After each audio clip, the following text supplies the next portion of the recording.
Hello everyone, welcome back to my channel. आप सभी का फिर से स्वागत है। I hope you all are doing well.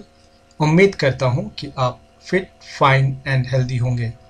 हम कंटिन्यू कर रहे हैं डेमोक्रेटिक पॉलिटिक्स का चैप्टर नंबर 2 फेडरलिज्म, और इसकी हम एक डिटेल्ड एक्सप्लेनेशन कर रहे हैं। पिछले वीडियो में हमने देखा था what makes India A federal country. इस वीडियो में, जो कि इस चैप्टर का 4th वीडियो है, हम पढ़ने वाले हैं हाउ इज़ फेडरलिज्म प्रैक्टिस्ड। हमने ऑलरेडी कॉन्स्टिट्यूशनल प्रोविजंस कर दिए फेडरलिज्म से रिलेटेड, लेकिन क्या सिर्फ कॉन्स्टिट्यूशन में प्रोविजंस कर देने से क्या हम ये कह सकते हैं कि फेडरलिज्म को सही तरीके से प्रैक्टिस किया जा रहा है? नहीं। सिर्फ कॉन्स्टिट्यूशन में कुछ प्रोविजंस को लिख देने से कोई भी चीज़ सक्सेसफुल नहीं हो सकती है जब तक कि उसको सही तरीके से प्रैक्टिस नहीं किया जाए डे टू डे लाइफ में लोगों के द्वारा या इंस्टीट्यूशंस के द्वारा। इसी तरह से फेडरलिज्म को अगर सक्सेसफुल करना है किसी भी कंट्री में, तो उसको प्रॉपरली प्रैक्टिस करना भी ज़रूरी है। ये बड़ी अच्छी बात कही आप। तो अब हम देखने वाले हैं कि कॉन्स्टिट्यूशनल प्रोविजंस के अलावा हम लोगों ने और कौन कौन सी चीज़ें की जिसकी बदौलत फेडरलिज्म इंडिया में और भी मजबूत हुआ है। तो चलिए स्टार्ट करते हैं।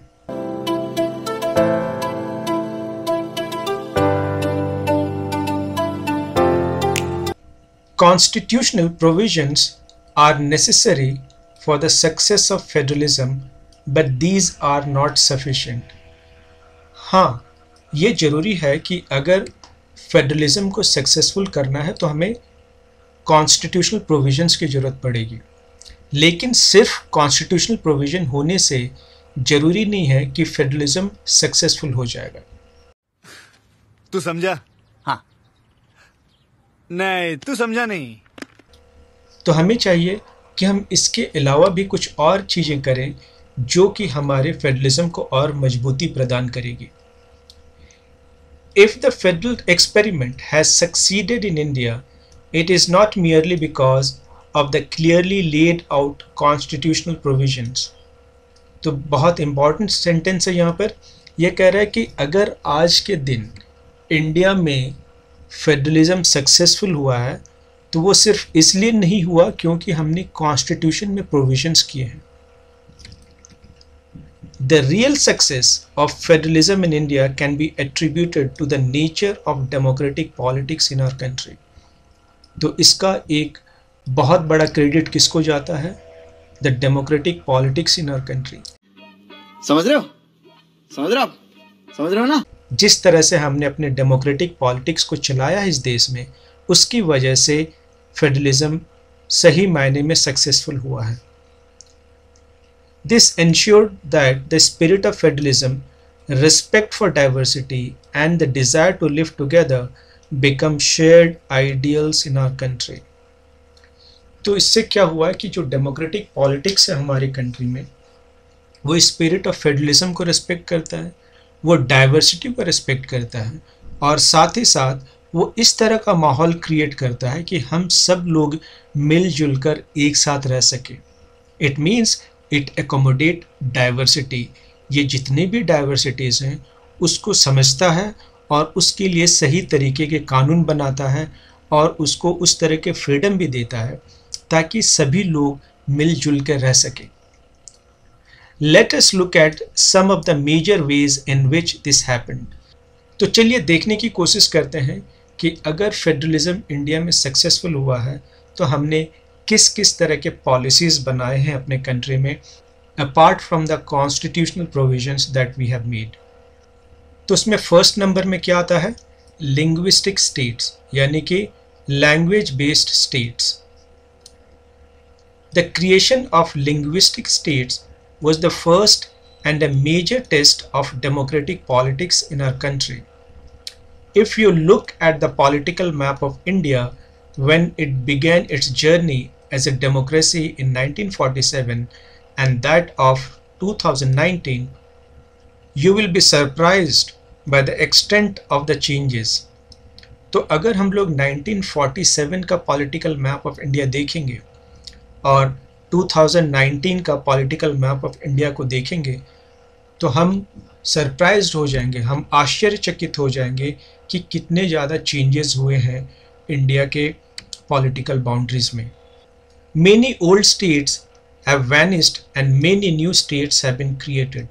तो बहुत सारे ओल्ड स्टेट्स जो थे वो गायब हो चुके हैं और बहुत सारे न्यू स्टेट्स को बनाया गया है।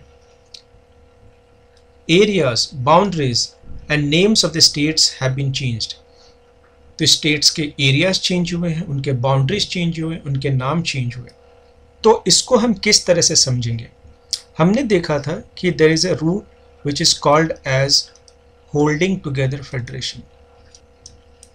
और होल्डिंग टुगेदर फेडरेशंस में हमने क्या देखा था कि वहाँ पर एक बड़ा स्टेट है या एक बड़ी सी कंट्री है और उस कंट्रीज़ में हम क्या करते हैं कि बाउंड्रीज क्रिएट करते हैं और हम बाउंड्रीज को रीड्रॉ करते हैं। तो इंडिया एक होल्डिंग टुगेदर फेडरेशन है और इसकी वजह से क्या हुआ है कि हमने बहुत सारे स्टेट्स को क्रिएट किया है, उसके जो एरियाज़ थे, उसके जो बाउंड्रीज है उसको रीड्रॉ किया है और साथ ही साथ हमने स्टेट्स के नामों को भी चेंज कर दिया है। इस मैप को देखेंगे तो ये मैप ऑफ 1947 है और ये मैप ऑफ 2019 है। हम देखेंगे कि इसमें बहुत सारे चेंजेस आ चुके हैं। यहाँ पर छोटे छोटे बहुत से अलग अलग राज्य हुआ करते थे, अलग अलग प्रिंसली स्टेट्स हुआ करते थे उस टाइम में, और उन सब के बाद में 2019 की जब हम बात करेंगे तो हम देखेंगे हमारे पास में 28 स्टेट्स हैं और 8 यूनियन टेरिटरीज हैं। In 1947, the boundaries of several old states of India were changed in order to create new states. This was done to ensure that people who spoke the same language lived in the same state. तो 1947 के बाद हमने क्या किया कि हमने बहुत सारे जो ओल्ड स्टेट्स थे, पुराने राज्य थे हमारे, उसको हमने क्या किया, उसको नए स्टेट्स में तब्दील कर दिया।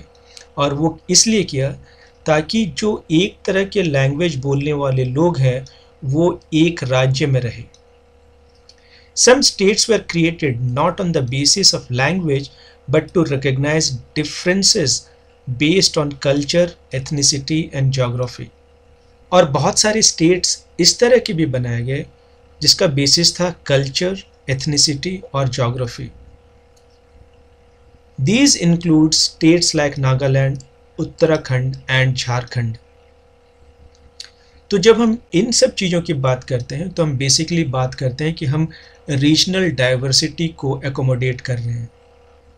When the demand for the formation of states on the basis of language was raised, some national leaders feared that it would lead to the disintegration of the country। जब ये डिमांड उठने लगी कि हम लोग को लैंग्वेज के basis पे अपने स्टेट्स बनाने चाहिए, तो उस समय हमारे लीडर्स को लगा कि इससे देश का डिसइंटीग्रेशन हो जाएगा, ये और विभाजित हो जाएगा। The central government registered linguistic states for some times. तो इसी वजह से सेंट्रल गवर्नमेंट ने बहुत सालों तक लिंग्विस्टिक स्टेट्स बनाने का विरोध किया, या वो नहीं चाहते थे कि इस तरह की स्टेट्स बने, क्योंकि हमने देखा था कि 1947 में देश का पार्टीशन हो चुका था और ऐसा लग रहा था कि अगर हमने लैंग्वेज बेस्ड स्टेट्स बनाए, लिंग्विस्टिक स्टेट्स बनाए, तो देश और ज़्यादा टुकड़ों में बंट जाएगा। इसीलिए वो डर रहे थे। But the experience has shown that the formation of linguistic states has actually made the country more united. It has also made administration easier। लेकिन जब हम लोगों ने linguistic states बनाए तो उसका असर ये हुआ कि देश और ज़्यादा यूनाइटेड हो गया, और साथ ही साथ वहाँ की जो एडमिनिस्ट्रेशन थी, वहाँ की जो प्रशासन थी, वो भी और बढ़िया हो गई, या वो और ईजियर हो गया वहाँ पर। तो ओवरऑल ये हुआ कि जब हमने लिंग्विस्टिक स्टेट्स बनाए तो हमें जो डर था कि देश का और विभाजन हो जाएगा, वो नहीं हुआ। इसके विपरीत क्या हुआ कि देश और यूनाइटेड हो गया, एकजुट हो गया। अब हम सेकंड पॉलिसी की बात करते हैं, language policy. The second test for Indian Federation is the language policy. Our constitution did not give the status of national language to any one language. तो हमने श्रीलंका के केस देखा था कि वहाँ पर सिन्हला को ऑफिशियल लैंग्वेज मान लिया गया था और उसकी वजह से वहाँ पर सिविल वॉर हो गया, लेकिन इंडिया में हमने इस तरह का कोई काम नहीं किया. Hindi was identified as the official language, but Hindi is the mother tongue of only 40% of the Indians. इसको हमने एक ऑफिशियल लैंग्वेज माना और लगभग 40% जो जनता है इंडिया की वो हिंदी बोला करती थी. Therefore, there were many safeguards to protect other languages. क्योंकि सिर्फ 40% लोग ही हिंदी बोलते थे, इसका मतलब है कि 60% जो पॉपुलेशन थी वो अलग अलग लैंग्वेजेस को बोल रही थी. तो हमें लगा कि हमें बाकी 60% जो जनता है यहाँ की और वो जो लैंग्वेज बोल रही है उसको भी सेफगार्ड करना चाहिए, उसको भी प्रोटेक्ट करना चाहिए. Beside Hindi, there are 22 other languages recognized as scheduled languages by the Constitution. और यहाँ पर है एक एरर. एरर क्या है कि यहाँ क्या लिखा है, हिंदी प्लस 22 लैंग्वेजेस, यानी कि ये कितना हो गया 23 लैंग्वेजेस, जबकि हमारे पास एक्चुअली में क्या है Hindi plus 21 languages, that is 22 languages. अरे देवा, ये गड़बड़ है बाबा. तो ये गलत है और ये सही है.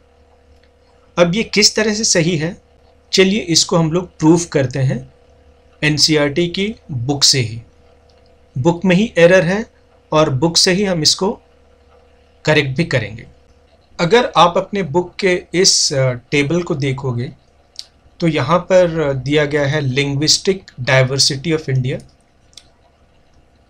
और इसमें एक टेबल दिया गया यहाँ पर, और इस टेबल के हिसाब से देखेंगे तो हम देख सकते हैं कि यहाँ पर मैंने मार्किंग करके रखा हुआ है और यहाँ पर टोटल 22 लैंग्वेजेस दिए गए हैं और जिसमें हिंदी भी इंक्लूडेड है. यहाँ पर हिंदी भी इंक्लूडेड है. तो अगर हम इस टेबल के हिसाब से जाएं तो सिर्फ 22 शेड्यूल लैंग्वेजेस है हमारे पास में. चलिए हम इसको गूगल में भी जाकर एक बार चेक कर लेते हैं कि गूगल हमें कौन सा आंसर दे रहा है.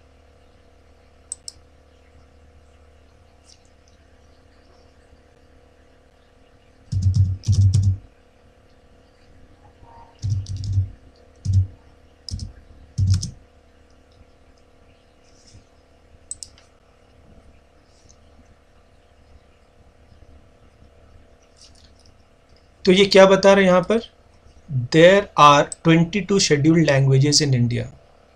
तो इससे ये प्रूफ हो जाता है कि इंडिया में ये जो पॉइंट है ये करेक्ट है और ये जो पॉइंट आपके बुक में दिया गया है 23 लैंग्वेजेस का, ये गलत है. So now let's move ahead. चलिए आगे बढ़ते हैं.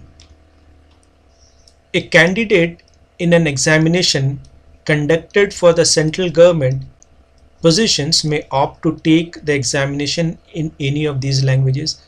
अगर कोई सेंट्रल गवर्नमेंट के वैकेंसी है या कोई एग्जामिनेशन सेंट्रल गवर्नमेंट कंडक्ट करवा रही है तो इन लैंग्वेजेस पे एक कैंडिडेट जाके आंसर्स दे सकता है. States too have their own official languages. Much of the government work takes place in the official language of the concerned states. तो स्टेट्स की अपनी ऑफिशियल लैंग्वेजेस हैं.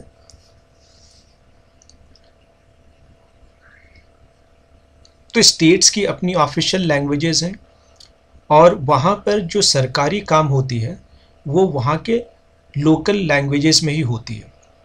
जैसे कि हम बात करें महाराष्ट्र की, तो महाराष्ट्र में जो ऑफिशियल लैंग्वेज वो मराठी है. तो यहाँ पर आपको जितने भी ऑफिशियल फॉर्म्स देखने के लिए मिलेंगे वो मराठी में होंगे. आप बंगाल चले जाएं तो वहाँ पर आपको ऑफिशियल फॉर्म्स बंगाली लैंग्वेज में देखने के लिए मिलेगी. आप उड़ीसा चले जाएं तो वहाँ पर उड़िया लैंग्वेज मिल जाएगा आपको. अगर आप गुजरात चले जाएं तो वहाँ पर गुजराती लैंग्वेज वहाँ की ऑफिशियल लैंग्वेज होगी और फॉर्म्स गुजराती लैंग्वेज में ही छप कर आएंगे वहाँ पर. Unlike Sri Lanka, the leaders of our country adopted a very cautious attitude in spreading the use of Hindi. According to the constitution, the use of English for official purpose was stopped in 1965. तो जब हम बात करते हैं श्रीलंका की और उसको compare करते हैं इंडिया के साथ में, तो हम लोगों ने हिंदी को स्प्रेड करने के लिए, हिंदी को आगे बढ़ाने के लिए हमने कोई मेजॉरिटेरियनिज्म पॉलिसी को नहीं अपनाया जिस तरह से श्रीलंका ने अपनाया था। श्रीलंका ने ये फोर्स कर दिया कि भाई जो सिन्हाला लैंग्वेज बोलने वाले लोग हैं, ठीक है, उनको ही इम्पोर्टेंस दिया जाएगा, बाकी को नहीं दिया जाएगा। हिंदी के केस में ऐसा नहीं था। हिंदी हालांकि 40% या कह सकते हैं कि more than 40% of the population इसी लैंग्वेज को बोल रही थी, लेकिन हमने हिंदी को दूसरों के ऊपर कभी फोर्स नहीं किया। According to Constitution, the use of English for official purpose was stopped in 1965. तो हमने कॉन्स्टिट्यूशन में लिखा था कि 1965 के बाद में हम लोग इंग्लिश को यूज़ नहीं करेंगे, अंग्रेज चले गए हैं तो अंग्रेजी को भी जाना पड़ेगा, लेकिन ऐसा हुआ नहीं। However, many non-Hindi speaking states demanded that the use of English continue. तो बहुत सारे ऐसे स्टेट्स थे, स्पेशली साउथ इंडियन स्टेट्स थे, जो ये चाहते थे कि English as a language should continue. In Tamil Nadu this movement took a violent form. तो तमिलनाडु में यूज़ ऑफ इंग्लिश को लेके क्या होगा, एक मूवमेंट होगा, बहुत सारे लोग उसमें मारे जाएंगे। The central government responded by agreeing to continue the use of English along with Hindi for official purpose. तो फिर सरकार ने क्या किया कि सरकार ने जब ये देखा कि माहौल बहुत ही गर्म हो चुका है, माहौल बिगड़ चुका है, तो उनको लगने लगा कि हम लोग हिंदी के साथ साथ इंग्लिश को भी एक लैंग्वेज रखेंगे ऑफिशियल पर्पस के लिए। Many critics think that this solution favoured the English speaking elite. Promotion of Hindi continues to be the official policy of the government of India. तो बहुत सारे जो क्रिटिक थे, जिन लोगों ने क्रिटिसाइज़ किया कि इंग्लिश को बंद कर देना चाहिए एज ऑफिशियल लैंग्वेज, उन्होंने कहा कि ये सिर्फ उन लोगों के लिए किया गया है जो कि एलीट क्लास के हैं, जो बहुत ही पावरफुल लोग हैं, जो पैसे वाले लोग हैं, उसको किस तरह से दरकिनार कर सकती है। तो इसीलिए इंग्लिश को एज ए ऑफिशियल लैंग्वेज रखा गया है। बट ऐसी कोई बात नहीं थी। जनता की एक डिमांड थी कि भाई उनके लैंग्वेजेस को इम्पोर्टेंस मिले। जनता की ये डिमांड थी कि इंग्लिश को as an official language use करना चाहिए, क्योंकि बहुत सारे लोग ऐसे थे जो हिंदी नहीं बोल पा रहे थे। और आज भी अगर हम साउथ इंडिया में जाएं तो हिंदी बहुत कम बोला जाता है वहाँ पर। लेकिन क्या हुआ, promotion of Hindi continues to be the official policy of the government of India. तो अभी भी हम हिंदी को प्रमोट करते हैं कि ये ज़्यादा से ज़्यादा फैले, लेकिन इसका मतलब ये नहीं है कि हम दूसरे लैंग्वेजेस को इम्पोर्टेंस नहीं देते हैं। Promotion does not mean that the central government can impose Hindi on states where people speak a different language. जब हम प्रमोट कर रहे हैं हिंदी को, इसका मतलब ये नहीं कि जो स्टेट्स हिंदी नहीं बोल रहे हैं उनके ऊपर हम हिंदी को थोप दें, उनको ज़बरदस्ती करवाएं कि नहीं आपको ये लैंग्वेज बोलना ही पड़ेगा। The flexibility shown by Indian political leaders helped our country avoid the kind of situation that Sri Lanka find itself in. तो हमारे जो भी लीडर्स थे उन्होंने इस तरह के कदम उठाए लैंग्वेजेस को लेकर कि हम उस तरह के सिचुएशंस में ना पड़े जिस तरह के सिचुएशंस में श्रीलंका ने अपने आप को पाया था।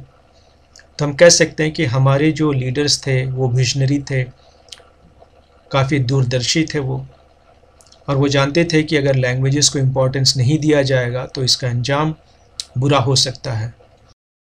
चलिए थर्ड पॉइंट को देखते हैं,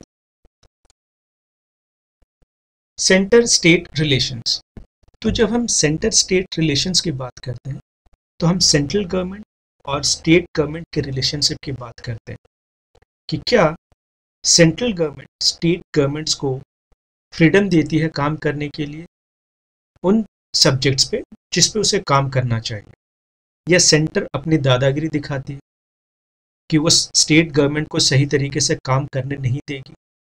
तो जब हम सेंटर स्टेट रिलेशनशिप की बात करते हैं तो हम ये देखने की कोशिश करते हैं कि सेंट्रल गवर्नमेंट और स्टेट गवर्नमेंट किस तरह से मिलजुल के काम करती है या मिलजुल के काम नहीं कर पाती है। और अगर ये मिलजुल के काम नहीं कर पाएंगे तो ये फेडरलिज्म को मजबूती प्रदान नहीं कर सकती है।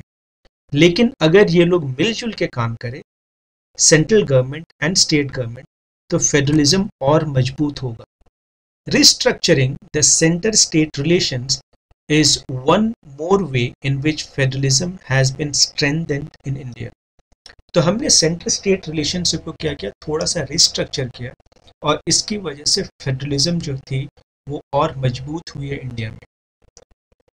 How the constitutional arrangement for power sharing work in reality depends to a large extent on how the ruling parties and leaders follow these arrangements. हमने कॉन्स्टिट्यूशन में तो बहुत सारी चीजें लिख दी है कि किस तरह के अरेंजमेंट होने चाहिए। स्टेट गवर्नमेंट के पास कौन सी पावर होगी, सेंट्रल गवर्नमेंट के पास कौन सी पावर होगी, कौन से सब्जेक्ट्स हैं जहां पर सेंट्रल गवर्नमेंट और स्टेट गवर्नमेंट दोनों मिलकर काम कर सकते हैं। लेकिन सवाल ये पैदा होता है कि क्या ये जो रूलिंग पार्टीज हैं और उनके जो लीडर्स हैं, क्या वो इन अरेंजमेंट्स को रियली फॉलो कर रहे हैं। चलिए देखते हैं क्या होता है आगे। For a long time the same party ruled both at the centre and in most of the states. This meant that the state government did not exercise their rights as autonomous federal units. तो situation क्या है यहाँ पर? Situation यह है कि central government और state government दोनों जगह पे एक ही रूलिंग पार्टी है। इसका मतलब क्या है समझते हैं थोड़ा सा, कि मान लीजिए कि सेंटर में एक पार्टी है MAP, मेरी अपनी पार्टी, और बहुत सारे स्टेट्स में भी सरकार किसकी है, MAP, मैप की, मेरी अपनी पार्टी। अब क्योंकि सेंट्रल गवर्नमेंट में जो पार्टी है वही स्टेट गवर्नमेंट में भी वही पार्टी ने अपनी सरकार बनाई है, तो ये होता था कि सेंट्रल गवर्नमेंट इस केस में स्टेट गवर्नमेंट को ये बोलता था कि भाई तुम्हें स्टेट्स में क्या करना है मैं ये तुम्हें बताऊंगा, क्योंकि मैं सेंट्रल गवर्नमेंट हूँ, मैं ज़्यादा पावरफुल हूँ, क्योंकि हम एक होल्डिंग टुगेदर फेडरेशन में रहते हैं, तो सेंट्रल गवर्नमेंट ज़्यादा पावरफुल होती है वहाँ पर। तो सेंट्रल गवर्नमेंट जो थी वो स्टेट गवर्नमेंट्स को फ्रीडम नहीं दे रही थी, ये बोलकर कि देखो भाई हम दोनों तो एक ही पार्टी के हैं, मैं जो बोलता हूँ तुम उसको कर लो, इसमें बुराई क्या है। तो इस वजह से ये हो रहा था कि जो सेंट्रल गवर्नमेंट थी वो स्टेट गवर्नमेंट्स पे दबाव बनाया करती थी और उनको फ्रीली काम नहीं करने दिया करती थी। As and when the ruling parties at the state level was different, the parties that ruled the center tried to undermine the power of the state. अब दूसरे केस में भी प्रॉब्लम था। तो चलिए मान लीजिए कि सेंट्रल गवर्नमेंट में MAP की सरकार है, मेरी अपनी पार्टी, और स्टेट में टैप की सरकार है, मान के चलते तेरी अपनी पार्टी। अब क्योंकि यहाँ पर सरकार दो अलग अलग पार्टीज के थे, तो यहाँ पर सेंट्रल गवर्नमेंट स्टेट गवर्नमेंट्स के लिए प्रॉब्लम क्रिएट किया करती थी। इसका मतलब क्या है, क्योंकि भाई तुम डिफरेंट पार्टी के हो, तुम हमारे पार्टी के नहीं हो, तुम अपोजिशन पार्टी के हो, तुम एक अलग पार्टी के हो, तो हम तुम्हें अच्छी तरीके से काम कैसे करने देंगे। तो इस केस में भी क्या हो रहा था कि सेंटर जो था वो स्टेट्स को सही तरीके से काम नहीं करने दे रहा था। तो दोनों केस में जहां पर सरकार एक ही पार्टी की हुआ करती थी या सरकार अलग अलग पार्टी की हुआ करती थी, स्टेट्स के साथ बहुत बड़ा प्रॉब्लम ये था कि उनको ऑटोनोमस यूनिट्स की तरह काम नहीं करने दिया जाता था, उनके काम में टांग अड़ा जाता था, दखल अंदाजी की जाती थी। In those days, the central government would often misuse the constitution to dismiss the state government that were controlled by rival parties. जहां पर भी राइवल पार्टीज थे उनके सरकार को गिराने का काम कौन किया करती थी, central government. This undermined the spirit of federalism, और ये स्पिरिट ऑफ फेडरलिज्म के अगेंस्ट जाती है कि जिसको जो पावर दिया गया है एटलीस्ट उसको वो पावर यूज करने का मौका तो मिलना चाहिए। अगर स्टेट गवर्नमेंट को जो पावर दिए गए हैं तो स्टेट गवर्नमेंट को वो पावर यूज करने का मौका मिलना चाहिए, लेकिन सेंट्रल गवर्नमेंट उसको उस पावर पे इस्तेमाल करने का मौका ही नहीं देती थी। इससे जो स्पिरिट ऑफ फेडरलिज्म था वो कहीं ना कहीं दब कर रह गया था। All this change significantly after 1990. This period saw the rise of regional political parties in many states of the country.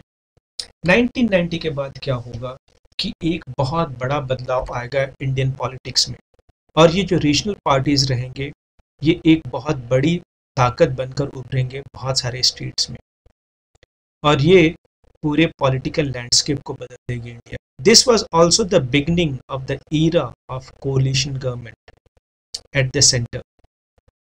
तो कोलिशन गवर्नमेंट क्या है? ए government formed by coming together of at least two political parties.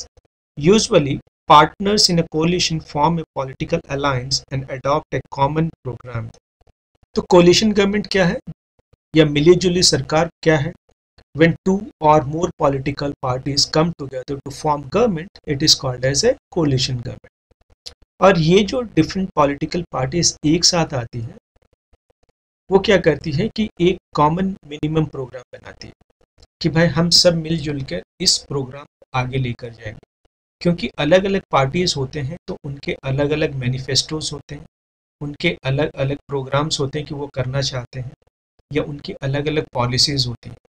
तो जब कुछ parties एक साथ मिलकर आती हैं तो वो देखती हैं कि भाई हम ये 5 या 10 प्रोग्राम है जिसको हम सब मानते हैं, इसको आगे लेकर चलेंगे और इसके ऊपर में हम लोग काम करेंगे। Since no single party got a clear majority in the Lok Sabha, the major national parties had to enter into an alliance with many parties, including several regional parties, to form a government at the center. अब क्योंकि ये local parties या regional parties powerful हो रही थी, तो क्या हो रहा था कि कोलिशन गवर्नमेंट में उनका भी साथ लेना पड़ रहा था। अब जब कोलिशन गवर्नमेंट में उनका साथ लेना पड़ रहा था, ये जो पॉलिटिकल पार्टीज जिनको पहले कोई नहीं पूछता था, अब उनकी पावर बढ़ गई, और जब उनकी पावर बढ़ेगी तो ऑब्वियसली वो चाहेंगे कि वो जिस स्टेट में है वहां उनको फ्रीली काम करने दिया जाए। और अभी तो रुको, क्लाइमैक्स अभी बाकी है।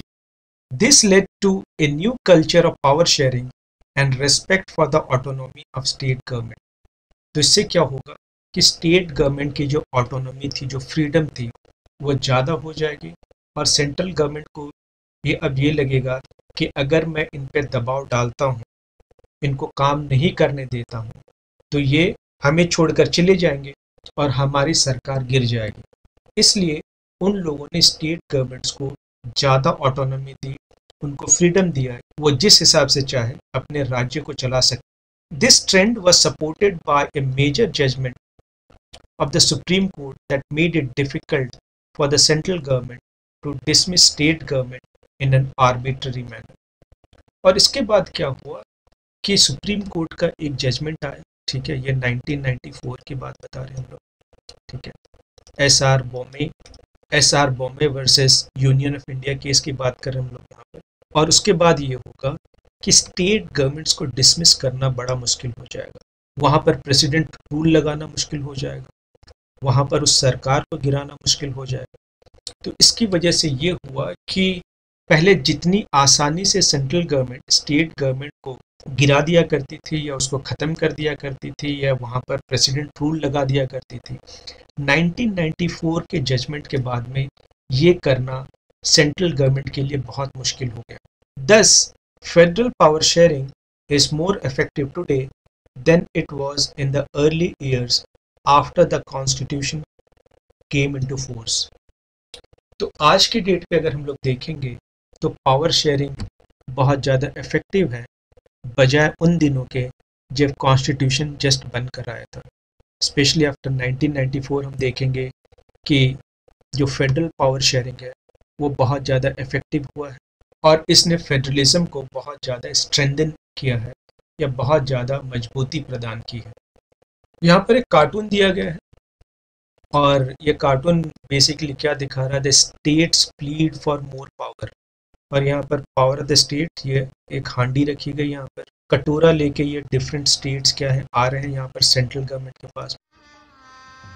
गजब बेइज्जती है। तो ये सेंट्रल गवर्नमेंट है और ये सारे के सारे क्या है, स्टेट गवर्नमेंट्स हैं। तो सेंट्रल गवर्नमेंट क्या कर रही थी कि स्टेट गवर्नमेंट को सही तरीके से काम करने नहीं दे रही थी, और इसीलिए स्टेट गवर्नमेंट्स आते थे सेंट्रल गवर्नमेंट के पास में कि भाई हमारे जो पावर है हमें दे दो, हमें ठीक से काम करने दो। ये एक बेहतरीन कार्टून है यहाँ पर, ये बेसिकली कोलिशन गवर्नमेंट को दिखा रहा है यहाँ पर, और यहाँ पर आप देखेंगे कि ये आग लगी हुई है, कोलिशन गवर्नमेंट यहाँ पर लिखा गया है। और यहाँ पर आप देखोगे कि ये जो सारी चीज़ें हैं यहाँ पर, ये क्या है, ये बॉम्ब रखे गए हैं, और इस बॉम्ब के ऊपर में एक सरकार चल रही है। तो इसका मतलब यह है कि जो कोलिशन गवर्नमेंट है, इसकी आग अगर किसी भी एक बॉम्ब में लग गया तो क्या है कि यहाँ पर धमाका होगा, ये सारी की सारी जो सरकार है गिर सकती है इसकी वजह से।